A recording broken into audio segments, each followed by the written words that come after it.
La conscience est rendue parfaite par le sang de Christ qui opère cela. Car la justice est dans ce sang. Ce sang est la nature incorruptible de la vie du Seigneur Jésus. Incorruptible. J'aime toujours méditer cette parole. Ce n'est pas simplement une nature non corrompue, mais une nature incorruptible. Une nature qui ne peut pas être corrompue, qui est au-dessus du pouvoir de la corruption. Qui de vous me convaincra de péché? Y a-t-il eu un homme qui ait pu lancer au monde un défi de la sorte? Car tu ne livreras pas mon âme au séjour des morts. Tu ne permettras pas que ton bien-aimé voie la corruption. Acte 2, 24-27. La mort n'avait aucun pouvoir sur lui, car il n'y avait en lui aucune corruption. L'incorruptibilité est la destruction du pouvoir de la mort. Or, le sang de Jésus est l'équivalent de la justice même de Dieu. Et Satan est opposé au sang, car il représente la justice.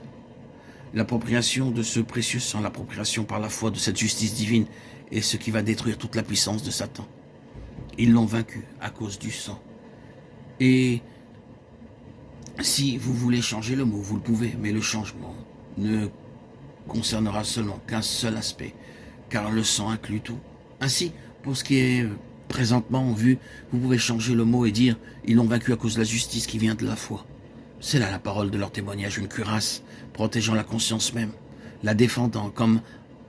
Comment allons-nous alors nous défendre? Défendre notre conscience contre l'accusateur, dont l'objectif est de nous ramener de façon ou d'autre sous la condamnation de notre propre conscience, d'accepter dans nos cœurs la condamnation. Comment devons-nous affronter cela? Comment devons-nous nous protéger? Par la cuirasse de la justice. Sa justice, sa vie incorruptible qui est devant Dieu, en notre faveur par la foi. Vous vous apercevrez que je suis énormément convaincu de la nécessité d'une parole comme celle-ci. Vous pouvez penser que c'est un évangile élémentaire, c'est cela. Mais c'est quelque chose de plus que cela. Tandis que nous continuerons, nous découvrirons que Satan s'efforcera de nous épuiser et de le faire de cette manière. En insistant sur notre propre indignité, notre propre méchanceté, notre propre état de péché, sur l'horreur de ce que nous sommes, sur tout ce que nous sommes et que nous ne voudrions pas être, ni ne devrions être.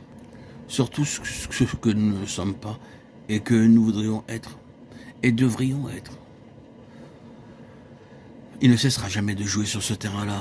Si jamais vous acceptez une pensée, pour ne pas parler de l'emploi de paroles concernant le combat contre Satan, la rencontre de l'adversaire, la victoire sur lui, souvenez-vous alors que c'est de cette manière que l'ennemi agit. Ce n'est pas une lutte objective. Vous ne pouvez pas sortir contre l'ennemi de façon objective comme cela. Le combat est ressenti dans votre propre cœur. Ceux qui peut-être font usage d'un langage très hardi au sujet de la victoire du calvaire et tout ce genre de choses peuvent n'être en fin de compte que des jouets, des pions pour Satan dans cette question de la victoire à cause de la justice.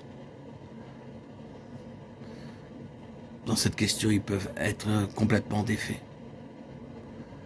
Eh bien, c'est là où le témoignage du sang trouve sa place.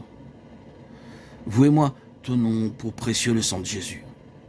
En ceci est sa valeur précieuse, il apporte une fin à l'autorité et au pouvoir de Satan.